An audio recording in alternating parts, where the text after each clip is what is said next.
writers and all these kinds of people on the internet, except this stuff actually manifests.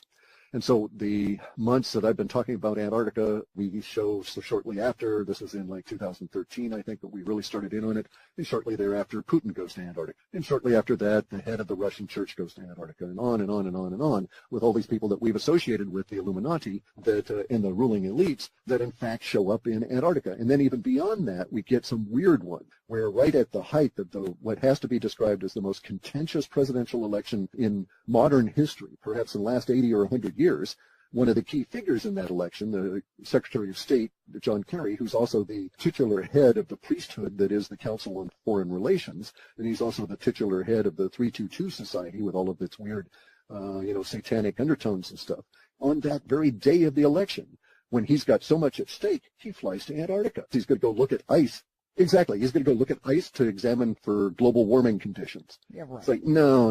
That doesn't compute. And exactly, that excuse was so lame as to invite further scrutiny. And then we find out Obama went to Patagonia and probably hopped over to Antarctica, and there's all of these weird connections. And then you start looking at the amount of money invested in Antarctica that is not being reported and the things that are going on there. So, for instance, you find that Antarctica is a no-fly zone. Yet, curiously, if you'll go and look on Google Earth and just creep around the coastline of Antarctica, you find dozens of heliports and landing fields with all kinds of airplanes everywhere.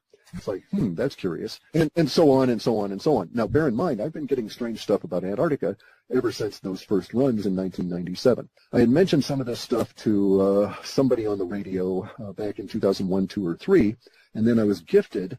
One day it just showed up unbidden. I got a thing in the mail, in the post, and it was a package of 8.5 by 11 glossy photographs that were taken out of Antarctica in a handwritten note. And this fellow informs me that he had been down there on a climbing expedition, a hike, a sanctioned one.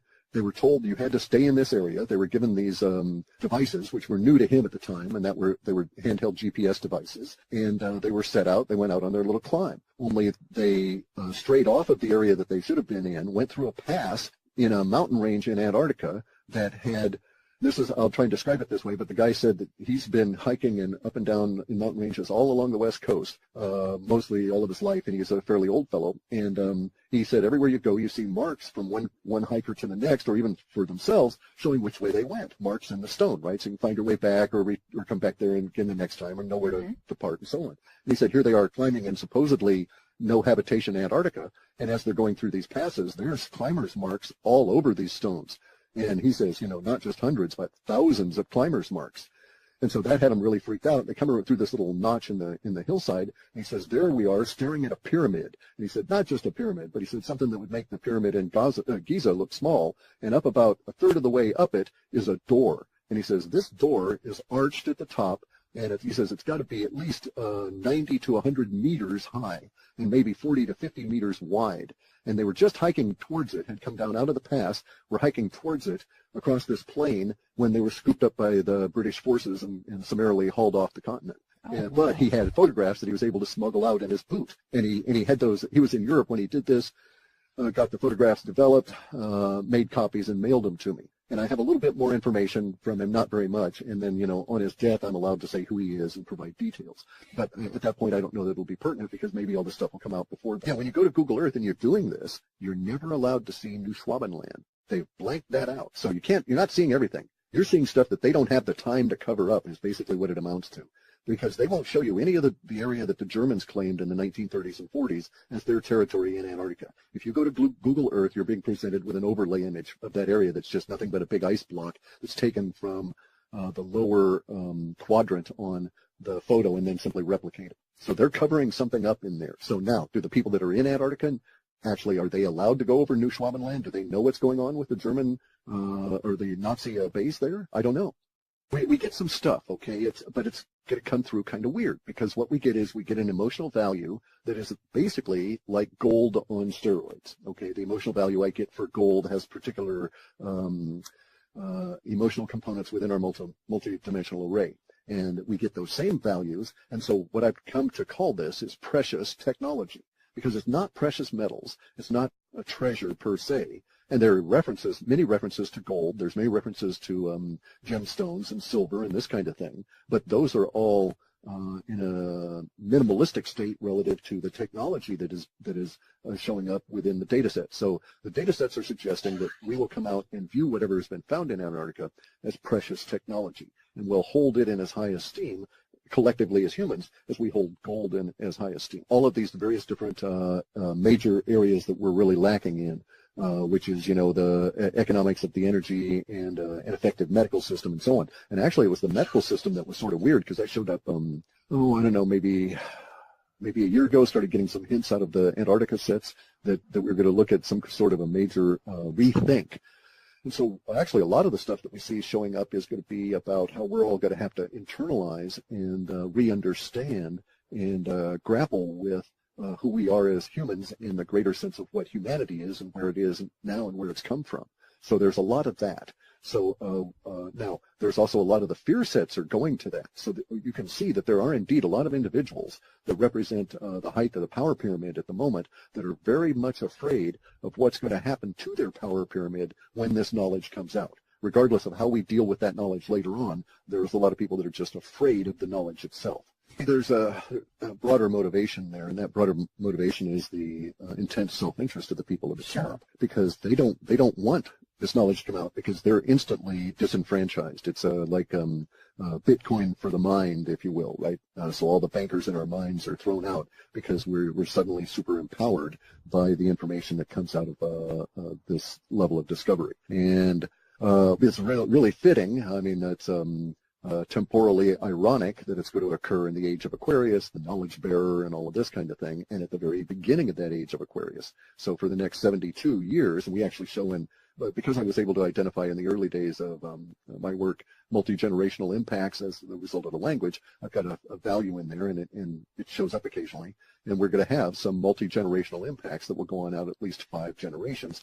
In my data sets, that's 21 years, so we're looking at a little over 105 years. It'll take us, insofar as the data is forecasting, just to integrate the knowledge that's going to be coming out of this discovery. And that's just, the age of Aquarius, of course, starts off with these first 72 years as we start shifting into it. And that was like as of, I think, last year. And I doubt seriously that we've got, as a species, that we've got that time unless we start making some really appropriate decisions now. We wouldn't make 150 years because we've got, we're dependent on agriculture. Our agriculture is under stress. It's failing us now because we've been in denial about the true state of our climate.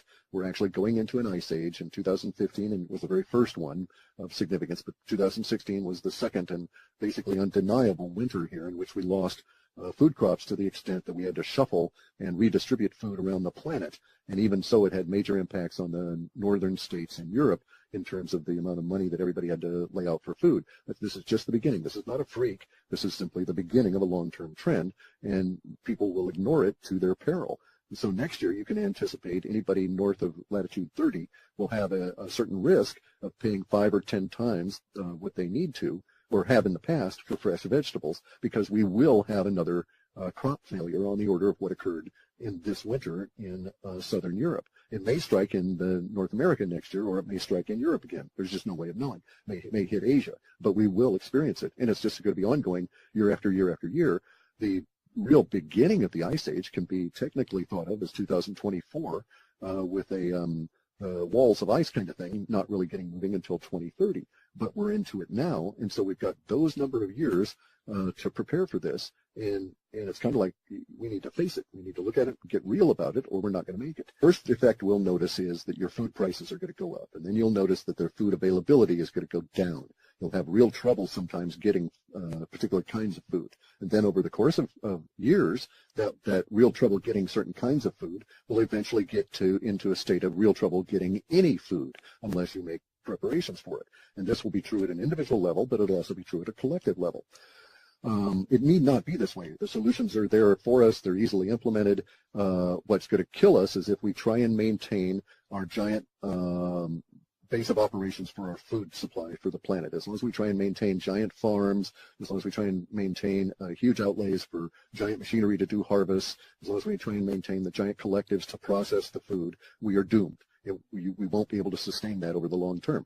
In the Maunder minimum, which was 400, okay, yes, our data shows an ice age. Yes, the data has shown an ice age from 1997 when I first started putting in started getting results out of the internet. But I started checking on whether or not we could even realistically get into an ice age when all these people started freaking out about global warming and started running around with what I just discerned as the warmest talking points. And at that point, I discovered that no, we can't go into global warming. It's never happened in all of Earth's history. We're facing right now we're in a maximum solar cycle sunspot, and yet we have no sunspots. We're about to go into the solar minimum, which is the 11 years from 2022 onward, and we'll be into a minimum that will be lower than any of the other minimums, probably back to the Maunder minimum, and that was 420 years ago. The Maunder minimum was a period of time of great cold where people could ice skate on all the canals in Europe and all the rivers in Europe. It was that cold every winter. The Germans had to shift from wheat and seed production to under the ground crops just to be able to get enough food to survive.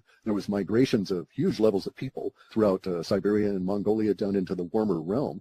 And this was just a bare minimum. This was not a real ice age per se. And that 420-year cycle is part of a cycle that we're going through now. We're going to go through the same effects, the same things that caused the Maunder minimum. We're going to cause our ice age at the moment, and that is the movement of Jupiter and Saturn relative to each other is causing the orbit of the Earth to bulge out slightly, because these two planets, which are usually opposite each other, are ever so slightly closer together, and so they're pulling us out of our cycle and adding hundreds of thousands of miles to our orbit, which is going to take us away from the sun, just as the sun, unknown, we have no way of knowing what is causing it, is actually weakening. So our sun is losing its temperature from 5,000 degrees Kelvin, heading down to about 3,000 degrees Kelvin. For us, it'll be about a 60% reduction in overall solar energy, but for the kind of energy that we get to grow plants, it's really only going to come out to about a reduction of about 1/8 of the energy between now and 2030. So over that period, though, that 1/8 of an energy reduction in energy is going to really impact crops, especially at those areas of the planet in the northern latitudes where that energy doesn't come in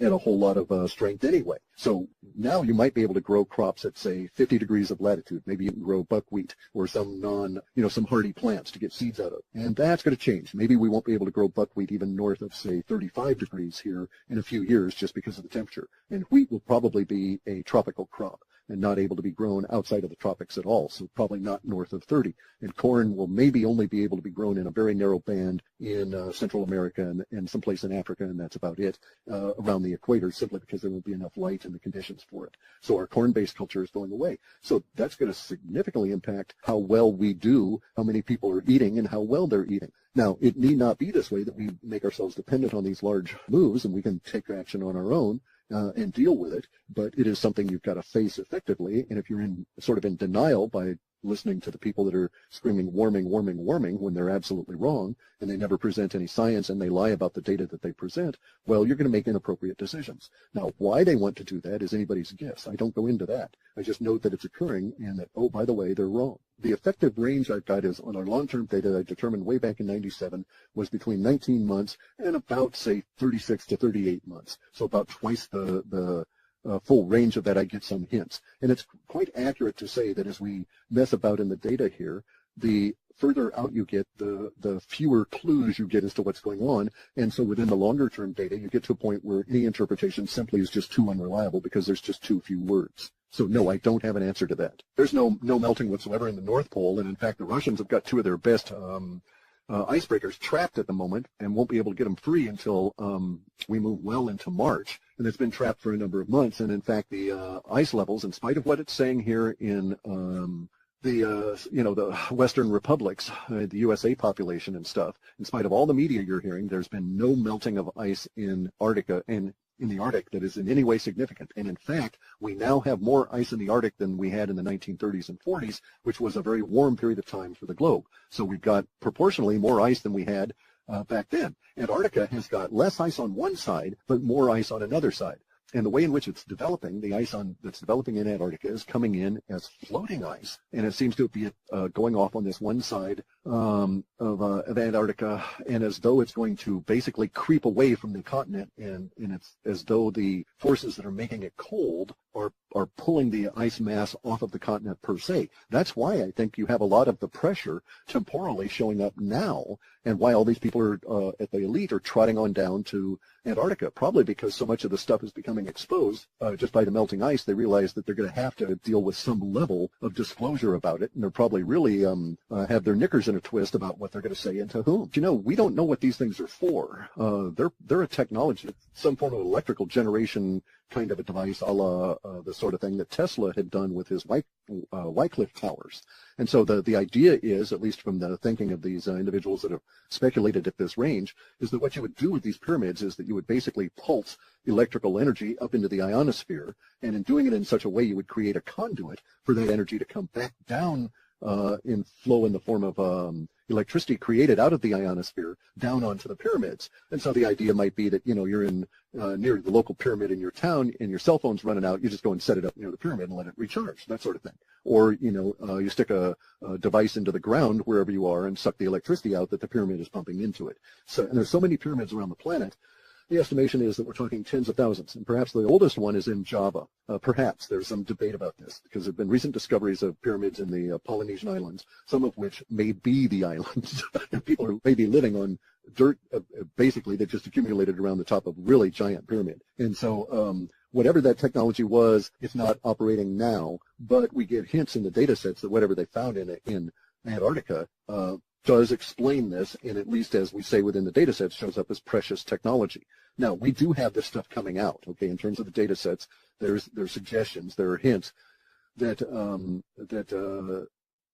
that this is going to be used strategically, that some people know disclosure has to happen, not necessarily about space aliens or that stuff, but specifically about Antarctica, that they've got to disclose some of this stuff, and that some people in the let's say the power structures of the planet are content enough with how things are going that they anticipate releasing this information over this say next few years. So there is that. We do have some hints that they're going to share. Now, some of the hints that we get from this show really interesting things, and you'll appreciate this from the money side of things.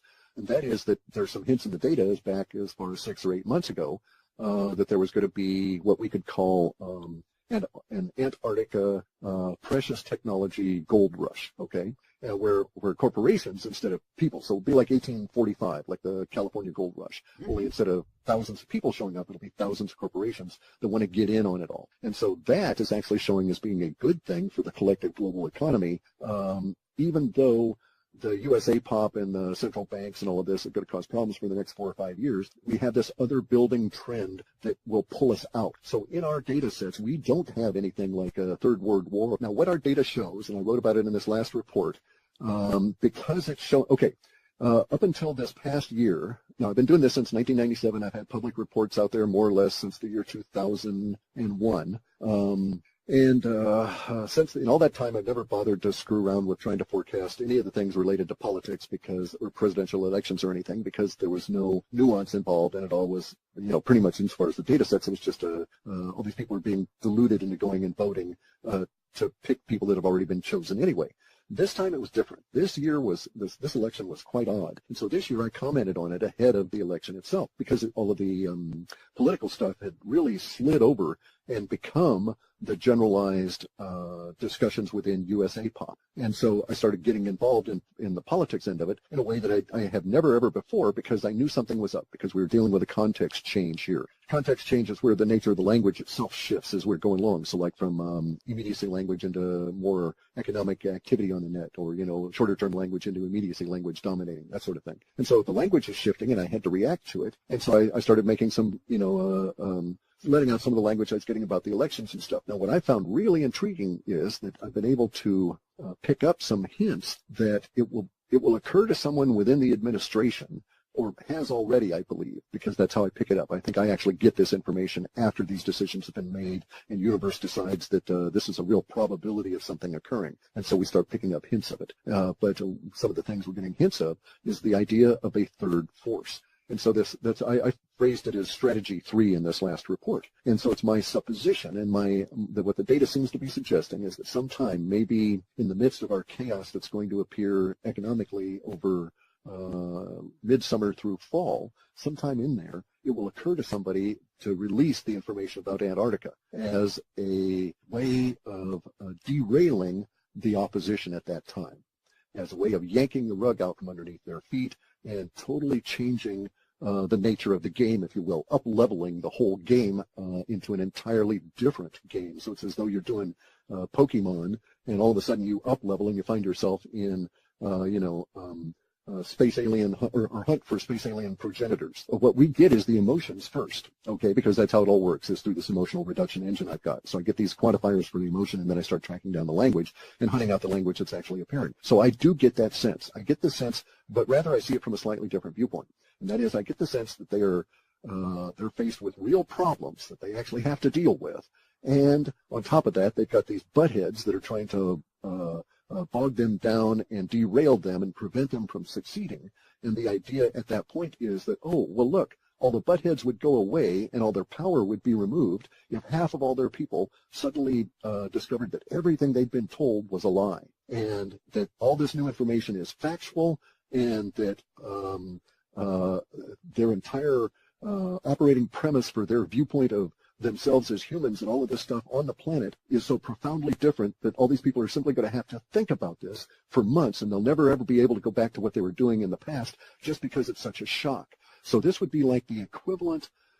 I don't know if there's ever been anything in history showing up as what we've got in the data sets relative to the impact at a knowledge level. That's why I keep coming back to the irony of here we are in the age of Aquarius, and everything we've been told is true is going to be upended, and we're going to have to sort through and figure out what really happened. But we know that none of the stuff we've been told was even remotely close to actually how it worked out, or is even remotely close to the reality that we're in. And so the idea is going to show up that the power base, the people causing the problems to the administration later on, when other issues arise, it will just be more expedient to do it then. That's just kind of what we're getting in the way of the data, that it's like, okay, let's just do it now and get it done with, and it'll cause them all kinds of problems. Yes, we'll have to suffer, but it'll at least get these bastards off our back. Reality is a whole lot more amazing than Santa Claus. So we get all kinds of weird stuff within the data sets, and have, especially about Antarctica. In 2003 or 4, sometime in there, started getting hints about a new form of power. And it'd be like an electricity that where you wouldn't have to bother putting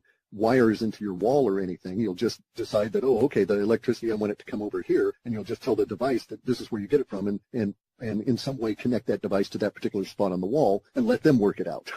So the device will get its power, and you won't have to be involved in that. So we're talking some really strange changes here about how things are. Plus, I don't want to take anything away from any of the people that actually did the engineering, but I bet you that there were key concepts they were gifted with, and that maybe those concepts are indeed coming out of some of the things that we're finding in Antarctica now. We know, for instance, that we were on a particular path as a species, and that involved heavy investment in vacuum tubes. And all of that changed in 1947. Why? Well, shortly thereafter, shortly before the change, we had a spaceship crash, and that's when we learned about fiber optics, digital technology, and solid-state semiconductors, and we abandoned vacuum tubes as being too expensive. And the solid-state semiconductors were easily produced, and so on. And so our whole technological basis for our society changed in 1947 as a result of that. I wonder how much of the technological basis for our society in 2017 will be so radically changed that a few years from now we'll be able to say, aha, they were leaking this stuff out from Antarctica even then. Okay, so we have some hints, all right, because we're not close enough to enough of these events that they're falling into the immediacy data, and so we're dealing with short-term data, which is usually effective from the beginning of the 4th week away from when we talk about it, out to maybe the end of the 4th month. So, we're maybe, say, and then the error range is that same 4 months out. So we're looking at maybe something 8 or 9 months away, and so we don't get a lot of details, but we do get some hints of really strange stuff. So, and it's odd the way we get the hints, because we have hints of a new form of a, let's call it a healing modality, and it'll be new to us, although it'll be based on frequencies, and so it'll be based on sound and light frequencies, the way things like that we've had in the past, Rife technology and these kinds of things, right? Mm-hmm. But the data sets are showing this as being a big screw up. We have data sets saying that the people down there in Antarctica found a hospital, or what they think is a clinic, I guess. And so they go on into this area. We don't know if it's in a pyramid or if it's under the ice or in an underground facility or whatever, but we just get some data sets saying, discovery of a clinic, medical clinic, and so they just get more and more data. And so it appears that they discovered this, what they think of as a clinic, go on into it and they discover a database. And so they make the assumption they're looking at patient records, because there's like 300,000 or 400,000 of these records that they've discovered in this digital form that they're apparently able to activate. Okay, this is the hints that are coming out. Now, it could be all spurious, because this could be the half that isn't going to manifest. But nonetheless, there's a fair amount of detail here, so we have a little bit of confidence in it. And so it goes on to suggest, as the fuzzy sets build up, that it's going to take them a while to discover that they screwed up. And it's not patient records. It's, in fact, a library of frequencies for healing things.